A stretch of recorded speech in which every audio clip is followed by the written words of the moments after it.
Hello, everybody. This is Charlie Hawkins with Ultra Confusion News. I'm here with Gabe Mughelli, who is the PR guy for Hi-Rez Studios. That's right. Awesome. And first of all, tell me a little bit about Hi-Rez. A little bit of Hi-Rez. Hi-Rez Studios was founded in 2005. Our first game was Global Agenda. It was a sci-fi shooter MMO. Our second game, Tribes Ascend, came out last year in April, the world's fastest shooter. And currently we're working on a game called Smite. It's a third-person MOBA based on mythological gods and figures, and it's doing really, really well. Okay, so first of all, I've got to ask, how many gods are you going to put in Smite? Because I swear to God, it's like every other week. It's like, hey, introducing the god of the bees. Well, yeah, the bees is the new one. Yeah, I can't even pronounce his name, but Muzin Kab. there you go. Yeah. What pantheon is that from? It's Mayan. Oh, Mayan. Make sure I say that to the mic. Okay. So is there like a cap of gods you're going for, or is there a magical number? Or are you just going to continue to research and find really cool gods that can make really cool guys to add to your game?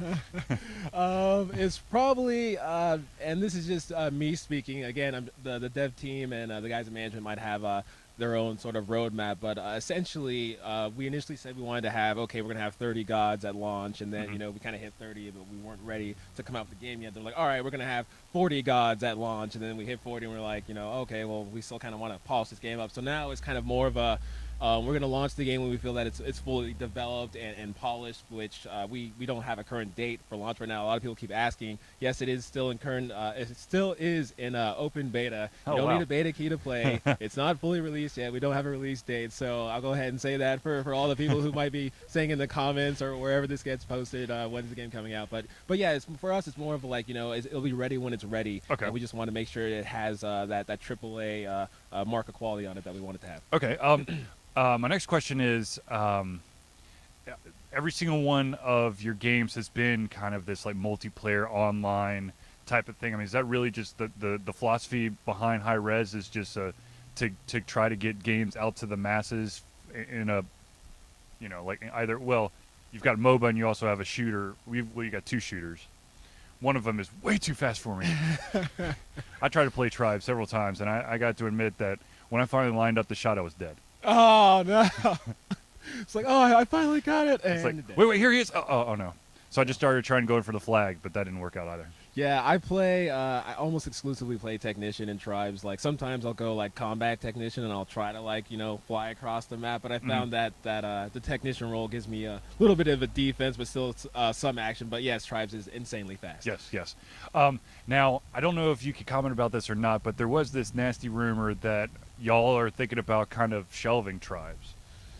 Tribes, there was a lot of angst from the Tribes community that came out around when we kind of announced that we're not shelving, we're not going to discontinue Tribes by any means, right. But right now the whole team, we're all focused on Smite, which is the first time Hi-Rez Studios has been 100% focused on any one game, and it's just because that's how big Smite is and how big, again, how polished we want it to be. So Tribes is not shelved. We did say that we weren't going to be, no one is actively making updates or new features for it, but it's still 100%, still free to play. It's still insanely fast, still insanely fun. We still see some really cool user videos that come out for it that we, post when we can. So. Yeah. Okay, cool. Now, of course, the next question is y'all's first game, Global Agenda.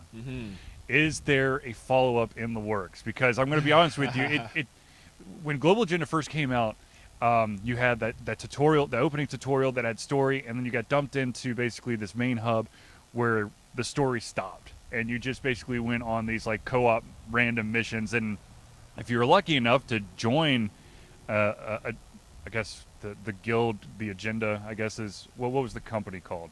Like if you had a group of the Commonwealth. Yeah. Oh no, there was an agency. Yeah, agencies. Yeah. Right. If you joined an agency, then you could play in this other part, which I never got to get into because I only had like 4 people in my agency, and you got to have I think 8 to play or something like that. Yeah. There was the AVA. So now that there's this constant, well, I mean, it looks like Global Agenda has been completely retooled at this point. I mean, there's a lot more exploring that you can do. And of course, you still got all those different, like, little matches that you can do. But I'm gonna have to say it looked pretty desolate when I jumped in a bit ago. So are we going to see?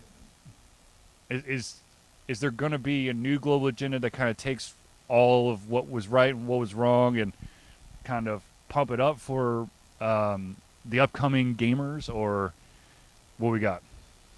So it's like slowly just like disappears off the side of the camera.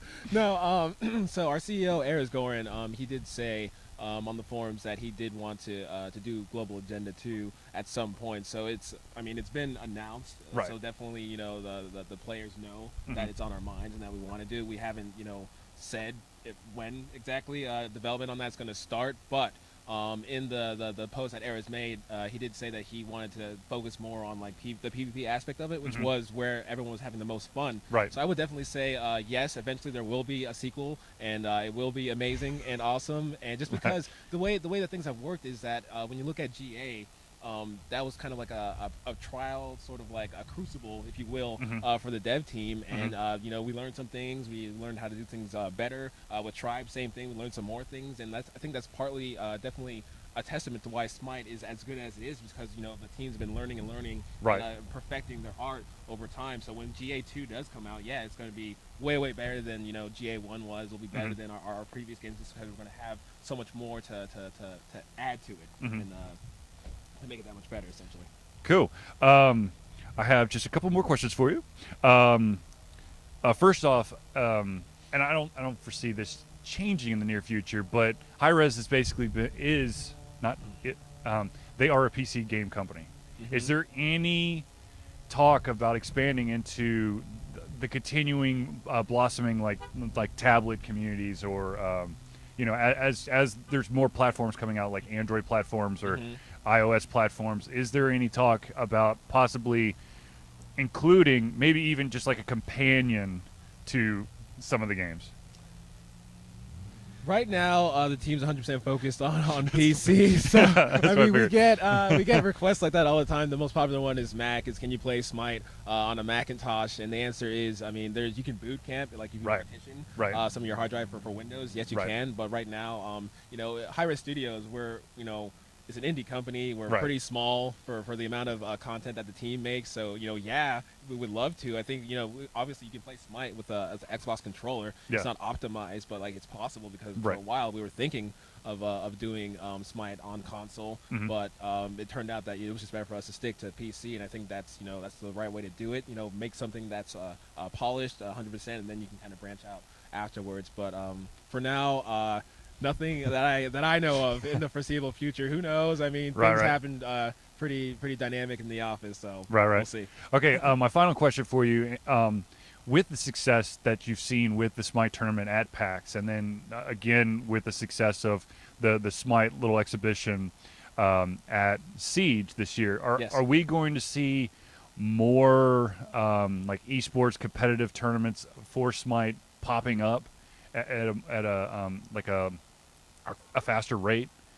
Like I feel like I like hopped on one day and Hi-Rez Bart was on there and he was like, "Oh, it's a tournament, let's do this," and I'm like, "Okay," but I mean, are we going to see more like I don't want to say sanctioned, but like Hi-Rez is putting this on. It's not somebody who's putting on a Smite tournament type Oh, of I see thing. what you're saying. Are we gonna like host more events Yeah. ourselves? Yeah. I think that's something that it definitely has the potential to happen.